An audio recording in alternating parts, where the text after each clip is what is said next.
बिस्मिल्लाहिर्रहमानिर्रहीम। अस्सलाम वालेकुम नाज़रीन किराम। कमर सुल्तान ऑफिशियल के साथ हाजिर हूँ। आपसे दरख्वास्त है कि चैनल देखिए, लाइक और सब्सक्राइब ज़रूर कीजिए। तो नाज़रीन किराम, सिलसिला वहीं से हम जोड़ते हैं। हमारे वफाक में जो सूरत हाल है और पाकिस्तान इस वक्त जिस सूरत हाल से दो चार है, वो हमें तशवीश में मुब्तला कर रहा है। तमाम कौम इस वक्त परेशान है, तशवीश में मुब्तला है और वो देख रही है कि क्या है और कौन मुल्क के लिए कुछ करने जा रहा है या मुल्क के लिए कुछ भी नहीं हो रहा। तो यहाँ पर ये सूरत हाल है और तमाम शोबाजात जो हैं, सब में अफरा-तफरी की सी कैफ़ियत है, जिसमें मईशत है, सियासत है और तालीमी शोबे हैं, दूसरे बहुत सारे शोबे हैं, सब में ही परेशान-कुन हालात पैदा हो चुके हैं, क्योंकि मईशत ही बैठ गई है। जब मईशत ही किसी मुल्क की बैठ जाती है, तो वहाँ पे तमाम शोबे मुतासिर हो जाते हैं और सबसे ज़्यादा जो मुतासिर होती है, जो मईशत है। मईशत जैसे ही मुतासिर होती है, तो अवाम इससे नुकसान में जाते हैं, अवाम के खाने-पीने के लाले पड़ जाते हैं और वो परेशानी से दो-चार होते हैं। तो इस सूरत-ए-हाल की तरफ तवज्जो जो है बहुत लेट दी गई है। अब रोज़ाना इजलास बुलाए जा रहे हैं, हंगामी इजलास बुला रहे हैं वज़ीर-ए-आज़म साहब और इस पर बातचीत हो रही है, लेकिन ज़ाहिर है वो अब पछतावे की क्या हो जब चिड़िया चुग गई खेत, के मज़दाक अब क्या हो सकता है। इन लोगों ने तो उस वक़्त जब तवज्जो देनी थी, जब तवज्जो नहीं दी और सूरत-ए-हाल अब हाथों से बाहर निकल चुकी है। तो जो है माशी टीम जो है मुकम्मल तौर पर नाकाम हो चुकी है। मिफ्ता इस्माइल बार-बार इसी बारे में लिख रहे थे, कह रहे थे, जबकि मिफ्ता इस्माइल 2 मर्तबा इनके वज़ीर माशियात रह चुके हैं और उन्होंने इस पर काफ़ी कुछ किया था, तवज्जो दी थी। लेकिन जब ये हुकूमत ख़त्म हुई थी, इमरान खान की हुकूमत थी, उस वक़्त ग्रोथ जो है 6% पे थी और अब वो 0 पर चली गई है, 0 से भी नीचे चली गई है। तो इस वक़्त ये सूरत-ए-हाल समझ में आ रही है कि कितनी तेज़ी से इन लोगों ने डाउन किया है माशी सूरत-ए-हाल को, जो ग्रोथ की तरफ थी और उसे बिल्कुल इन्होंने नीचे धकेल दिया है। अब यहाँ जो है मुख्तलिफ़ शोबे जो हैं वो मुसलसिल अपनी कारकर्दगी को मुतासिर होने के बावजूद ये बाइस ये इनकार कर रहे हैं कि हमारी कारकर्दगी मुतासिर हो रही है, हमारे पास मटेरियल नहीं है, रॉ मटेरियल नहीं है, खाम माल नहीं है, जिसकी वजह से हम अपनी प्रोडक्शन रोकेंगे। जिसमें मिल्लत ट्रैक्टर है और टेक्सटाइल है और दूसरी ट्रेड है, ये सब इस बात पर ख़त लिख रहे हैं और बताया जा रहा है, जिसमें मेडिसिन वाले ज़्यादा परेशान हैं कि मेडिसिन्स जो है बहुत ज़रूरी है मुल्क के लिए, कौम के लिए।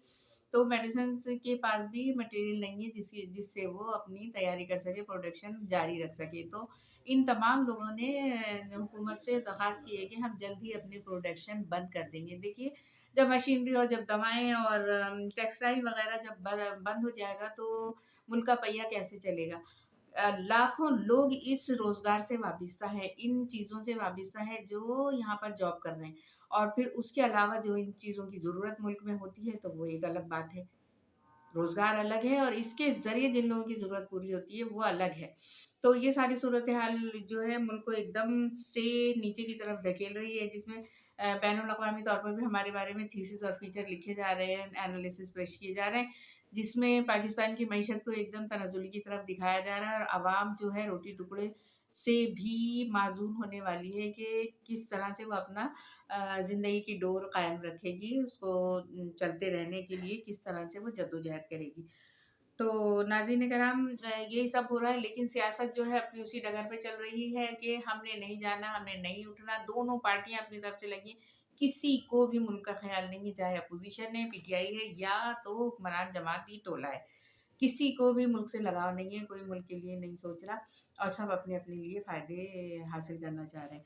तो अगर ये लोग देखें और इस चीज़ से हटें और सिर्फ़ मुल्क के लिए सोचें, तो हो सकता है कि बहुत सारी चीज़ें जो खराबी की तरफ जा रही हैं, वो बेहतरी की तरफ आ जाएँ।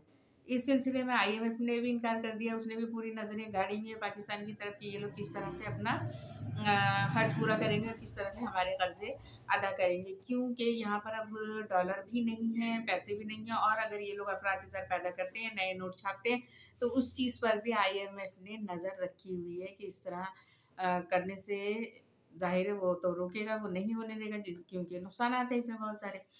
तो अब हमारी सूरत-ए-हाल ये है कि हम कहीं के भी नहीं रहे। ना ही आईएमएफ हमें पैसे दे रहा है, ना ही हमारे मुल्क के हालात बेहतर हो रहे हैं, ना ही हमें हमारे दोस्त ममालिक कर्ज़ देने के लिए तैयार है। किससे हम कितना कर्ज़ा लेंगे? हमने शुरू से ही 30 साला 35 साला दौर-ए-हुकूमत रहा है इन पार्टीज़ का जो अब पीडीएम में मौजूद हैं। ان لوگوں نے ان 35 سے 40 سالہ دور میں کچھ بھی نہیں کیا، ملک کو اس دہانے پر لے آئے، اور اب پھر عوام کے آگے پتہ نہیں کس منہ سے بیٹھے ہوئے ہیں کہ ہم ملک کے لیے بہتری کریں گے، ملک کو بہتر اس پہ لے کے جائیں گے، جبکہ ملک کو اس دلدل میں دھکیلنے والے یہی ہیں، یہی پارٹیز ہیں، انہی پارٹیز کی وجہ سے یہ ملک دلدل میں گیا ہے، اور ان لوگوں نے 40 سال سے ملک کو کھوکھلا کر دیا ہے، جڑیں نظر آ رہی ہیں، تنا نظر آ رہا ہے، اندر سے بالکل کھوکھلا ہے۔ تو پاکستان جو ہے اللہ تعالیٰ اس کی حفاظت کرنے والا ہے، وہی بہتر راستے نکالے گا، وہی بہتر راستوں پہ قوم کو لے کر جائے گا، اور ان ناصروں سے نجات ملے گی انشاءاللہ تعالیٰ، چاہے پی ٹی آئی ہو، چاہے یہ پی ڈی ایم ٹولہ ہو، سب ایک جیسے ہیں، اس وقت کوئی ملک کے لیے نہیں سوچ رہا، اللہ تعالیٰ کوئی بہتر راستہ نکالنے والا ہے، ہم لوگ دعا گو ہیں کہ اللہ تعالیٰ ہمارے ملک کی بہتری فرمائے اور عوام کے لیے بہتر راستے پیدا ہوں۔ تو آپ سے درخواست ہے، دعاؤں میں یاد رکھنے کی درخواست ہے، چینل کو لائک اور سبسکرائب ضرور کیجیے، پھر میں دوبارہ حاضر ہوں گی، اللہ حافظ۔